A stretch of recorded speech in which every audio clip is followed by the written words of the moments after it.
प्यारे दर्शकों नमस्कार। मैं अक्षय कुमार शर्मा मोगा पंजाब से।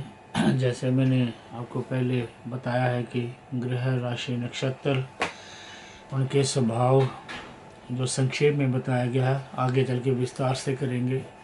लेकिन ज्योतिष क्या है ये अब समझने की भी ज़रूरत है। ज्योतिष वो है कि जिसके बारे में हम भूतकाल और भविष्यकाल और वर्तमान में जान सकते हैं। ज्योतिष वो है जो कि लिखे हुए भाग्य को बदलने में भी सामर्थ है।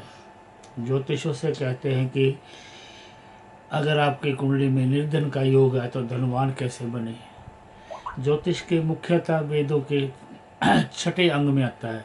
इसे चक्षु कहा गया है, अर्थात बिना आँख के संसार में जैसे कोई दिखाई नहीं देता, ऐसे ज्योतिष के ज्ञान के बिना संसार आदमी कुछ नहीं पा सकता। ज्योतिष का ज्ञान ही ऐसा ज्ञान है जो ईश्वरीय ज्ञान है। ज्योतिष शब्द जो है प्रकाश से है और ईश मैंने परमात्मा, अर्थात ये ईश्वरीय ज्ञान है, उस परमात्मा का, उस प्रकृति का ज्ञान है जिससे मनुष्य अपने जीवन के अंदर झांक सकता है, अपने जीवन को बदल सकता है। कैसे? जैसे मान लीजिए हम थर्मामीटर मुंह में रखते हैं तो हमें बुखार क्या पता मालूम होता है, लेकिन बार बार थर्मामीटर मुख में रखने से बुखार ठीक नहीं होता। उसके लिए हमें मेडिसिन लेनी पड़ती है, दवाई लेनी पड़ती है। बार बार जन्मपत्री देखने से दरिद्र दोष दूर नहीं होता, ना ही कोई उसमें परिवर्तन होता है। परंतु उसके बाद जो ज्योतिष के उपचार लिखे हैं कि आपके भाग्य में जो लिखा है, अब उसको कैसे निवारण करें, कैसे उसको आगे बढ़ाएं, अच्छा है तो बढ़ाएं और बुरा है तो उसके घटाएं या कम करें या उसे हटाएं, तो ये ज्योतिष से ही जाना जा सकता। और ऐसी कोई भी विज्ञान के तौर पर ऐसी कोई भी चीज़ का निर्माण या आविष्कार नहीं हुआ, ना कभी हो सकेगा कि जो पैदा हुए बच्चे को कह सके ये डाकू बनेगा कि डॉक्टर बनेगा, ये नेता बनेगा, अभिनेता बनेगा, चोर बनेगा, पुलिस बनेगा, फौजी बनेगा, इंजीनियर बनेगा, ये क्या बनेगा। ऐसा कोई भी हमारे पास विज्ञान का ना पहले ना आगे कोई ऐसा यंत्र बन सकता है, ना जाना जा सकता है कि ये मनुष्य पैदा होने वाला बच्चा आगे जाके क्या बनेगा। इसको पति और पत्नी का सुख मिलेगा कि नहीं मिलेगा, इसके संतान होगी कि नहीं होगी, ये कोई भी विद्या ऐसी नहीं बनी जिसे हम बता सकें। केवल भारत के या हमारे पुराणों में, वेदों में जो ज्ञान है उसी के आधार पर ही बताया जा सकता है कि पैदा होने वाला मनुष्य जीवन में आगे जाके कितनी उम्र भोगेगा, क्या सुख मिलेगा, क्या दुख मिलेगा, ये साधु बनेगा कि चोर बनेगा, महात्मा बनेगा, व्यापार करेगा कि नौकरी करेगा, ये हम ज्योतिष से ही जान सकते हैं। ज्योतिष से जानने में कैसे जान सकते और कैसे बदल सकते हैं, तो ज्योतिष ही पहले बताता है और उसके बाद ज्योतिष ही उसे ठीक करता है। जैसे मान लीजिए किसी की कुंडली में लिखा है कि ये कि स्त्री का पति मर जाएगा। अब इसका मतलब ये नहीं है कि हम उसको कुंवारे रखें, या किसी आदमी की स्त्री मर जाएगी तो या तलाक होते जाएंगे, कई तलाक होंगे, इस पर इसका अर्थ ये तो नहीं है कि हम उसे कुंवारा रखें। तो ज्योतिष ने पहले बताया कि आपके जीवन में पति या पत्नी का सुख नहीं है, परंतु अब इसको ज्योतिष के द्वारा ही कैसे ठीक कर सकते हैं, तो बड़ा आसान है। ज्योतिष के 6 अंगों में एक अंग है मेलापक। मेलापक में हम जब जाते हैं तो उसमें इसी चीज़ का ही तो ज्ञान होता है कि हमें जीवन में पत्नी का सुख मिलेगा कि नहीं मिलेगा, ये सर्वप्रथम माना गया है। तो जैसे मान लीजिए किसी स्त्री को पति सुख नहीं लिखा या पति की आयु कम है, तो ज्योतिष शास्त्र यही कहता है, मेलापक यह कहता है कि उसको दीर्घ आयु व्यक्ति के साथ उसकी शादी करनी चाहिए ताकि उसे पूर्ण सुख प्राप्त हो सके।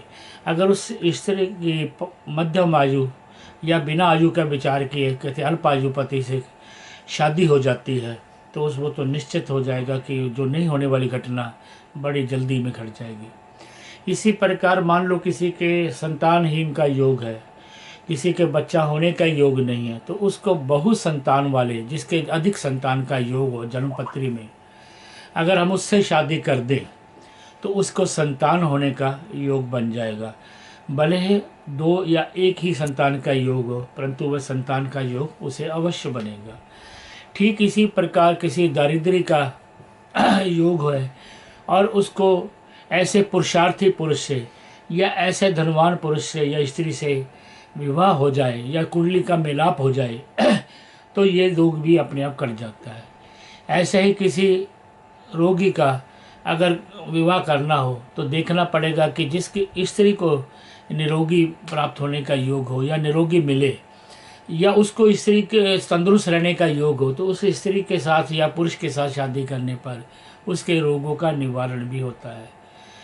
तो ज्योतिष जो कहता है पहले हम उसे जान ले और उसके बाद ज्योतिष जो कहता है उससे अपने भाग्य को बदले जो हमारे भाग्य में लिखा है। कई लोग कहते हैं कि ऐसा हो ही नहीं सकता कि भाग्य को बदला जा सके, तो मार्कंडेय ऋषि इसका साक्षात उदाहरण है। अल्प आयु से उन्होंने दीर्घ आयु को प्राप्त किया और पति सुख के लिए सावित्री उसका उदाहरण है, जिन्होंने अल्प आयु से शादी करके उसे दीर्घ आयु बनाया।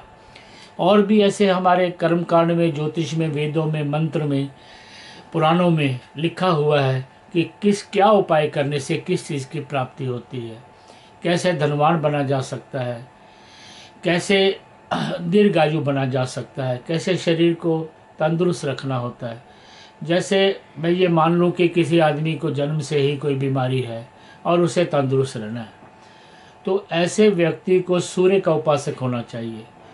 सूर्य का उपासक होने से उसके जो शरीर है बिल्कुल ठीक रहेगा, लेकिन ये पता लगते ही हो जाना चाहिए। जैसे उसने होश संभाला उसे सूर्य की आराधना करनी चाहिए। सूर्य की आराधना करने पर आरोग्यता की प्राप्ति होती है। ठीक इसी प्रकार हर ग्रहों का हर बीमारी से संबंध होगा, परंतु सूर्य का निरोगी काया के ऊपर सीधा संबंध है। चाहे कोई भी बीमारी हो, अगर खानदानी कोई बीमारी हो उससे भी निवारण हो सकता है अगर कोई सूर्य का उपासक बने। तो इसके अलावा अश्विनी कुमार जो नक्षत्रों के देवता हैं, वैद्य है, धन्वंतरी है, इनकी आराधन से, इनके मनन से भी हम रोगों का निवारण कर सकते हैं। अगर मान लीजिए कि इनके आँखों का रोग है और थोड़ा सा संभव लग रहा है, मेडिकल साइंस भी इनकार कर रही है कि आंखें ठीक नहीं होंगी, तो चाक्षुषी विद्या नाम का एक मंत्र है जिसको करने से आंखों की दृष्टि को ठीक किया जा सकता है। मेरे कहने का भाव ये नहीं है कि हर आदमी चाक्षुषी विद्या करके ठीक हो जाएगा। जितनी जिसकी भावना होगी, लगन होगी, विश्वास होगा, वही उस सत्यता के करीब पहुंचेगा, वही निरोगी रह सकता है। अगर केवल ऊपरी मन से केवल पढ़कर सुनकर ही सूरज को पानी देते रहे, मंत्र जपते रहे, ध्यान कहीं और है, तो आपको कोई लाभ होने वाला नहीं। आप दिल से अगर सूर्य भगवान की उपासना करें तो आपको दीर्घायु और निरोगी काया की प्राप्त होगी। तो प्यारे दर्शकों, जैसे मैं आपको कह रहा हूँ कि ग्रहों से भाग्य को बदला जा सकता है। आपके ग्रह आपके भाग्य बदलने में भी मदद करते हैं और आपके दुर्भाग्य बनाने में भी। अगर हम शराब, मांस, मदिरा और व्यभिचार में लीन रहेंगे तो हमारे ग्रह खराब होने में कोई ज़्यादा समय नहीं लेंगे।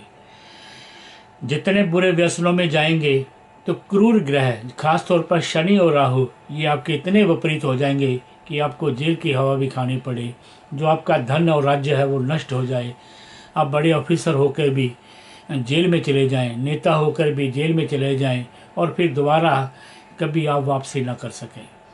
तो इसलिए बुरे कर्मों से बचना भी ग्रहों के प्रकोप से बचना होता है। सच बोलना, माता पिता की सेवा करना, गुरु का सेवा करना, बड़ों का आदर करना, छोटों से प्यार करना, अहंकार से रहित होकर समर्पण जीवन से भगवान का भक्त बनकर या भगवान की छत्र छाया में जीवन को व्यतीत करना ही हमारे जीवन को सुखमय बनाता है। ऐसा कोई भी ग्रह नहीं है जो आपको कष्ट ना दे और ऐसा कोई भी ग्रह नहीं जो आपका सुख ना दे। सभी ग्रह बुरा असर करते हैं और सभी ग्रह अच्छा असर करते हैं। अच्छे से अच्छा ग्रह भी बहुत बड़ा कष्ट लेकर आता है और बुरे से बुरा ग्रह भी कभी कभी जीवन को तार देता है, वो दे देता है जो कभी किसी को नहीं मिल सकता। नीच ग्रह होने पर कोई नुकसान नहीं होता, उच्च ग्रह होने पर भी कोई लाभ नहीं होता। हमारे इस संसार में बहुत से बड़े बड़े पदवियों पर बैठने वालों के ग्रह उच्च के नहीं थे, यहाँ तक कि कईयों के तो ग्रह मित्र क्षेत्र भी नहीं थे। नीच ग्रहों वालों ने जीवन में ज़्यादा तरक्की की है, उच्च के ग्रहों वाले ज़्यादातर दरिद्री भी रहे हैं या जीवन में दुखदायी जीवन ही उन्होंने व्यतीत किया है, बहुत कष्ट सहे उन्होंने। तो प्यारे दर्शकों, मैं यही कह रहा था कि ज्योतिष की जो अहमियत है वो हमारे जीवन में सबसे ज़्यादा है। हम जो करते हैं सोचते हैं ये ग्रहों के अधीन होकर ही करते हैं। तो ज्योतिष इस चीज़ में आपकी मदद करेगा, आपके जीवन को संवारेगा, आपके दुखों से निपटारा कराएगा। इसलिए ज्योतिष ही एक विद्या है पूरी संसार में जो आपको कल के बारे में पहले बता के सजग करके आपको लाभ और करता है और हानि से बचाता है। बहुत बहुत धन्यवाद।